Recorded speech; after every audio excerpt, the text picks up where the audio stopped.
ऋग्वेद के 10वें मंडल में जब आप पढ़ेंगे पुरुषाः सुक्ता के अंदर, तो आपको पढ़ने के लिए मिलेगा।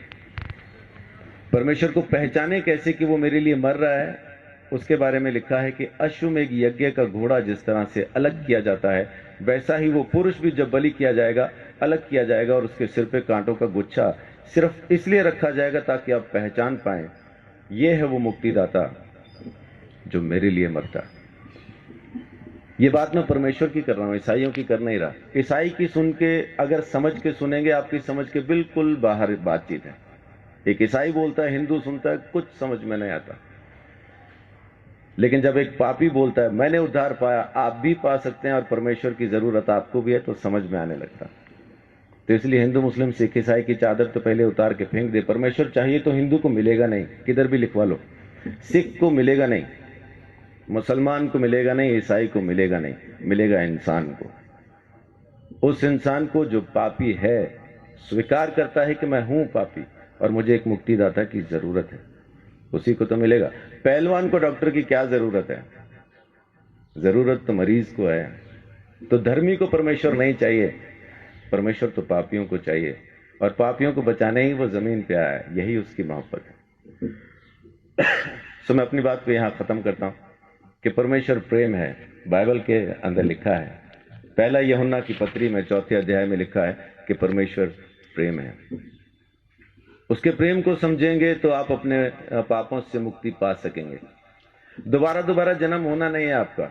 माफ कीजिए, एक चीज ये छोटी सी क्लियर करके मैं अपनी बात को खत्म करूंगा, क्योंकि अपन को शैतान ने एक वहम में डाला हुआ है कि इस जन्म में नहीं तो अगले में मुक्ति हो जाएगी, इसलिए अपन आराम से बैठे। कहने वाले ने कहा था काल करे सो आज कर, आज करे सो अब, पल में प्रलय होगी, बहुरी करेगा कब। लेकिन शैतान ने बोला आज करे सो काल कर, काल करे सो परसों। इतनी जल्दी क्या पड़ी है जब जीना है बरसों। बच्चे, आपका नाम क्या है? ध्रुव। आपके बच्चे कहाँ हैं? अजीब सवाल है। उम्र क्या है आपकी? 9 साल के बच्चे से मैं पूछ रहा हूं कि आपके बच्चे कहाँ हैं? आम के पेड़ पे जो मई जून में आम लगने हैं, इस वक्त कहां है? बहुत बहुत शुक्रिया। गुरुजी कहते हैं आम में, उसी पेड़ में वो आम है जो मई जून में दिखाई देंगे। तो ध्रुव के बच्चे कहां हैं?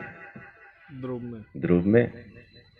जब उसका मौसम आएगा बच्चे नजर आएंगे। तो जब ध्रुव नहीं था तब उसके बच्चे कहां थे? पापा में। और जब पापा नहीं थे तब ध्रुव के बच्चे कहां थे? दादा में। जब दादा नहीं थे तो कहां थे? तो उनके पिता में, उनके पिता में, उनके पिता में। ऐसा अपन किताब को फोल्ड करते जाएं तो उस आदम में पहुंच जाते हैं जिसको परमेश्वर ने बनाया, और उसमें बीज डाल के कहा अब तुम पैदा करो। हर जानवर को, हर प्राणी को, हर चीज को परमेश्वर ने बीज के साथ बनाया और आज्ञा दी अब तुम पैदा करो।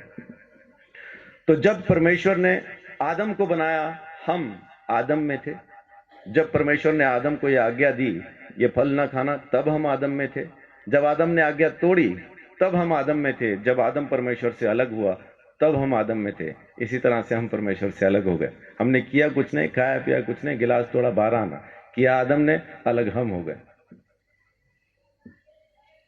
वेदों में लिखा है कि बच्चा पैदा होते ही पाप के हाथ में सौंप दिया जाता, पैदा होते ही पापी हो जाता, कारण उसका बीज पापी है। एड्स जिस माँ बाप को है, बच्चा पैदा करेंगे एड्स की बीमारी के साथ पैदा होना।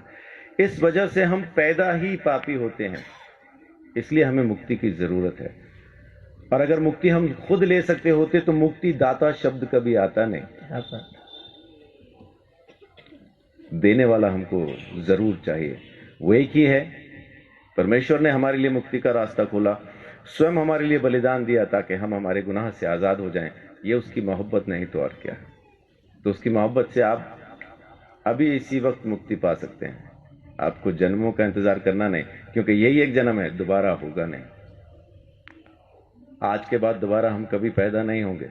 ये पहला और आखिरी जन्म है। मुक्ति मिलेगी तो अब, नहीं मिलेगी तो कभी नहीं।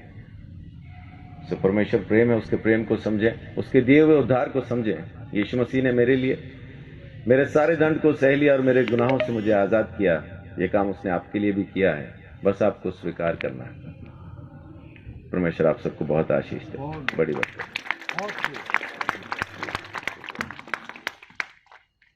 बहुत बहुत धन्यवाद पास्टर संजीव चौधरी जी का। मेरे सवाल का इन्होंने बड़े सरल रूप में उत्तर दे दिया, और अगर यही चीज हम सभी के समझ में आ जाए तो हमारा भटकाव खत्म हो जाए। मैं इनका बहुत बहुत धन्यवाद करता हूं कि इस गुरुदेव के रचित सर्वधर्म सम्मेलन के अंदर आपने पहुंचकर इस उत्सव की शोभा बढ़ाई है। मैं आपका बहुत शुक्रिया अदा करता हूं। अब हमारे मध्य स्वामी रामानंद सरस्वती जी। यीशु मसीह देता खुशी, करे महिमा उसकी, पैदा हुआ बना इंसान।